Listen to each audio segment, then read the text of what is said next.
باب لا تقوم الساعۃ الا علی شرار الناس، قیامت قائم نہیں ہوگی مگر برے لوگوں پر۔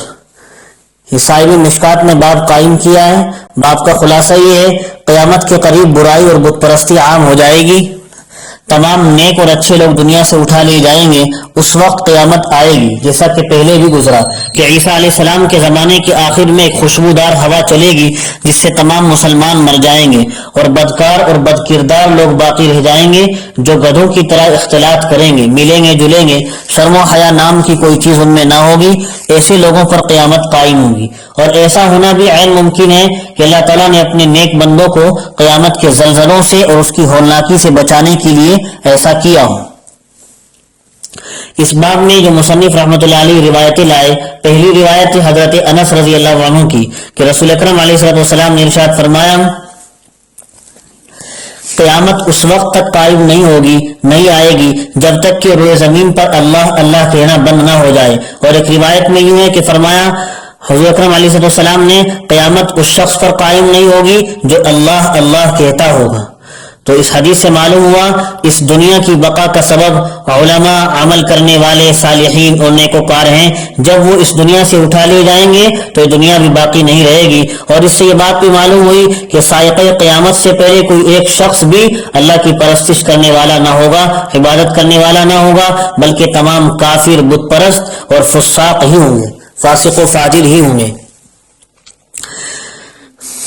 قاعدہ یہ ہے جس مقصد کے لیے جو چیز بنائی جاتی ہے، جب وہ مقصد پورا ہو جاتا ہے تو اس کو ختم کر دیا جاتا ہے۔ اس زمین اور اس پر بسنے والوں کو پیدا کرنے کا مقصد خدا کی عبادت ہے۔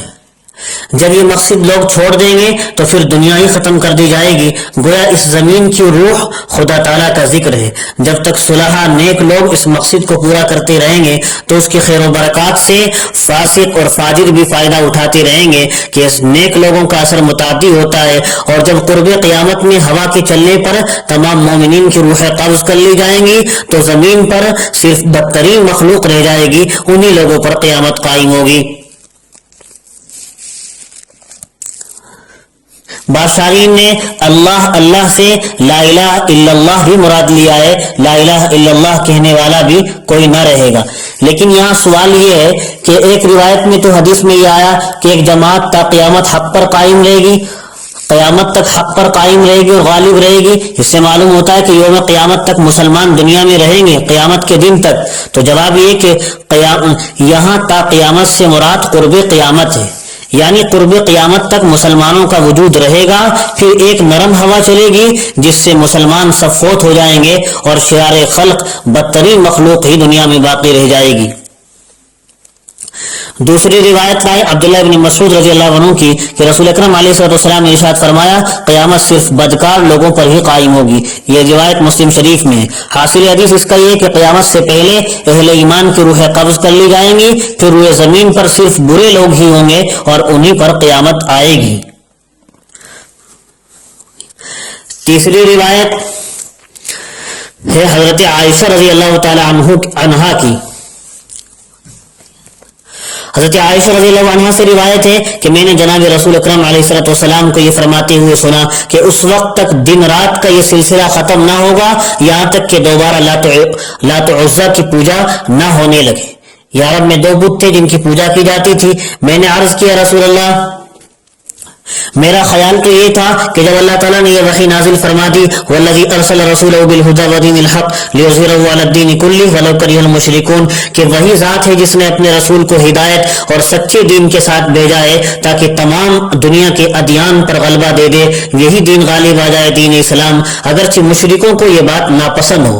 تو اس آیت کے ظاہر کو دیکھتے ہوئے تو میرا یہ خیال تھا، حضرت عائشہ رضی اللہ عنہ کہہ رہی ہیں کہ بت پرستی کا خاتمہ ہونے والا ہے دنیا سے۔ تو آپ علیہ السلام نے ارشاد فرمایا در حقیقت ایسا ہی ہوگا جب تک اللہ تعالیٰ چاہے گا، بت پرستی کا خاتمہ رہے گا۔ پھر اللہ تعالیٰ ایک خوشبودار ہوا بھیجے گا جس کے ذریعے ہر وہ شخص مر جائے گا جس کے دل میں رائی کے برابر بھی ایمان ہوگا، رائی کے دانے کے برابر بھی ایمان ہوگا، اور دنیا میں صرف وہی شخص باقی بچے گا جس میں کوئی نیکی نہیں ہوگی۔ پس لوگ اپنے آباء و اجداد کے دین یعنی کفر و شرک کی طرف لوٹ جائیں گے۔ اس حدیث کا حاصل بھی یہی ہے کہ قیامت سے بالکل پہلے روئے زمین پر صرف برے لوگ رہ جائیں گے اور کفر و شرک عام ہو جائے گا۔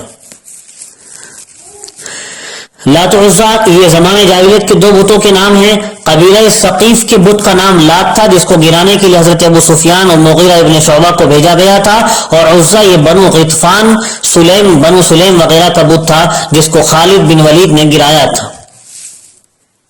تو والذی ارسل رسولہ جو آیت ہے، اس آیت کا مطلوب دراصل یہ ہے کہ تمام ادیان باطلہ ملیہ میٹ ہو جائیں گے اور دین حق کو تمام دینوں پر غلبہ حاصل ہوگا۔ لیکن جب کامل غلبہ ہوگا تو پھر آپ صلی اللہ علیہ وسلم بتوں کی پوجا کے متعلق کیوں خبر دے رہے ہیں؟